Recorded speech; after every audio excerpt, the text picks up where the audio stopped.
મૂર્તિને ફક્ત પગે લાગી શકાય છે. મંદિરમાં ઈશ્વરને ગળે મળવાની મંજૂરી નથી હોતી. થેન્ક ગોડ ઘરમાં પપ્પા છે. પપ્પાને ગળે મળવાના કારણો ન હોય, પપ્પાને ગળે મળવાના પ્રસંગો હોય. પપ્પાને ગળે મળીએ એ ઘટના નથી, એ અવસર છે. આ દુનિયાની સૌથી વાચાળ ક્ષણ એટલે પપ્પાને કરેલું હગ. પપ્પા ગળે મળે તો કેટલાય સવાલોના જવાબો આપમેળે મળી જાય. પપ્પાના શબ્દકોશમાં આઈ લવ યુ જેવો શબ્દ નથી હોતો, એટલે પપ્પાને બોલતા નથી ફાવતું. પણ પપ્પા ગળે મળે ત્યારે સમજાય કે પ્રેમ એ સાંભળવા કે કહેવાની વાત જ નથી, એ અનુભવવાની વાત છે. વહાલનું ઓડિયો વિઝ્યુઅલ એટલે પપ્પા. પપ્પાને ક્યારે રડતા નથી જોયા. આંસુની બાબતમાં તેઓ બહુ કંજૂસ.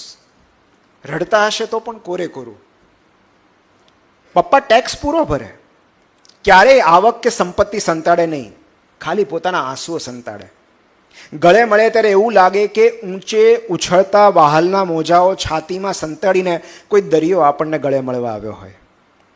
એક પણ શબ્દ બોલ્યા વગર આખે આખી ભગવદ્ ગીતા સાંભળ્યાનો અનુભવ કરાવી શકે તો એ પપ્પાનું આલિંગન છે, જેમાં ગજબ તાકાત રહેલી હોય છે. ગર્લફ્રેન્ડ સાથે પકડાઈ ગયા હોઈએ કે કોઈ પરીક્ષામાં નિષ્ફળ ગયા હોઈએ, પપ્પાનું એક આલિંગન પૂરતું છે કહેવા માટે કે બેટા હું તારી સાથે છું. અને પપ્પાને ગળે મળવા માટે કોઈ સ્પેશિયલ અરજીની જરૂર નથી પડતી.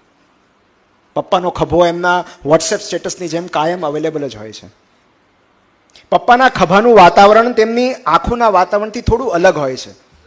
પપ્પાના ખભા પર એટલી બધી હૂંફ કે આપણી નિષ્ફળતાઓ, નારાજગીઓ અને ચિંતાઓ માથું મૂકતાની સાથે જ ઓગળવા લાગે. નિષ્ફળતા, આ ક્યારેક ટ્રાય કરવા જેવું છે કે નિષ્ફળતા અને ઉદાસીમાંથી બહાર આવવાનો આ સૌથી ટૂંકો અને સરળ રસ્તો છે. પપ્પાના ખભા પર અજવાળું માળો બાંધતું હોય છે, અને એ અજવાળું આપણામાં ટ્રાન્સફરેબલ હોય છે. જિંદગીમાં અવારનવાર આવતા અંધકારને ચીરીને રસ્તો કરી શકવાની તાકાત એ અજવાળામાં છે. જીવતરના પડાવમાં ક્યારેક એવા બે રસ્તાઓ આવતા હોય છે, જે બંને રસ્તાઓ આપણને ડેડ એન્ડ તરફ લઈ જતા હોય છે. અને પપ્પાથી દૂર હોઈએ ત્યારે વોટ્સએપ ખોલીને પપ્પાને જસ્ટ હાય એટલું કરવાની જરૂર હોય છે, કારણ કે પપ્પા હંમેશા ઓનલાઈન હોય છે. મેં એક નાની એવી જાહેર ખબર બનાવી છે પપ્પા માટે. મોકાની જગ્યા વેચવાની છે. જવાબદારીઓથી ગીચ એવા વિસ્તારમાં પપ્પાના ખભા ઉપર આવેલી મોકાની જગ્યા વેચવાની છે. મમ્મીનું એનઓસી મળેલું છે. ખભાની નીચેથી પસાર થતો એક કાચો રસ્તો સીધો પપ્પાના હૃદય સુધી જાય છે. ખેતીની ફળદ્રુપ જમીન હોવાથી પપ્પામાં થોડું ખોદકામ કરવા જો તૈયાર હો તો ભવિષ્યમાં પપ્પાના ખભા ઉપર ભાઈબંધી ઉગવાની શક્યતા છે. પરીક્ષાની ચિંતાઓથી પહોળા થઈ ગયેલા માથાઓ માટે ખાસ પાર્કિંગની વ્યવસ્થા છે. નિષ્ફળતાના આંસુઓ ખાનગીમાં વહેવડાવી શકાય એવી ડ્રેનેજની વ્યવસ્થા પણ છે. રાતે અંધારામાં ડર ન લાગે એ માટે પપ્પાના ચહેરા પર ખાસ એલઈડી સ્ટ્રીટ લાઇટ નાખવામાં આવેલી છે. પપ્પાની આંખોમાંથી બહાર ન આવી શકેલું પાણી 24 કલાક તમને મળતું રહેશે. જરૂર પડે પપ્પાના હાથ કોઈ પણ જાતના એક્સ્ટ્રા ચાર્જ વગર ફ્રીમાં આપવામાં આવશે. રસ ધરાવતા સર્વેને બહાના પેટે વહાલ મોકલવા વિનંતી છે.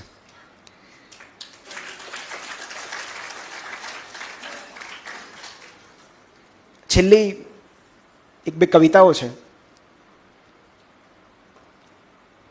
પપ્પા ચેરાપુંજી સંતાડીને રાખે. બહારથી ઘન સ્વરૂપ લઈને ફરતા પપ્પા અંદરથી પ્રવાહી જેવા નીકળે. હોઠ ઉપર તાળા મારીને હૃદયની બારીઓ ઉઘાડી રાખે. હૃદય રાખે લોખંડનું અને પાછા ભેટમાં બધાને લોહ ચુંબક આપે.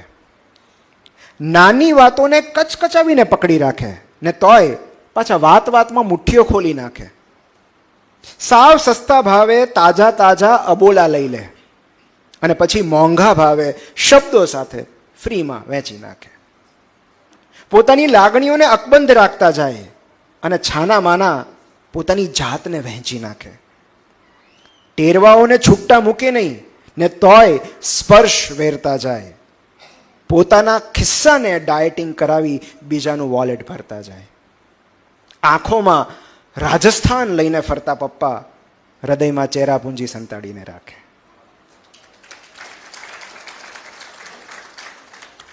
અને એક મારી ગમતી કવિતા છે. આ કવિતા તમે જોયું હોય તો એક બહુ સરસ ફિલ્મ આવી હતી પપ્પા અને દીકરાના સંબંધ વિશે, ચાલ જીવી લઈએ.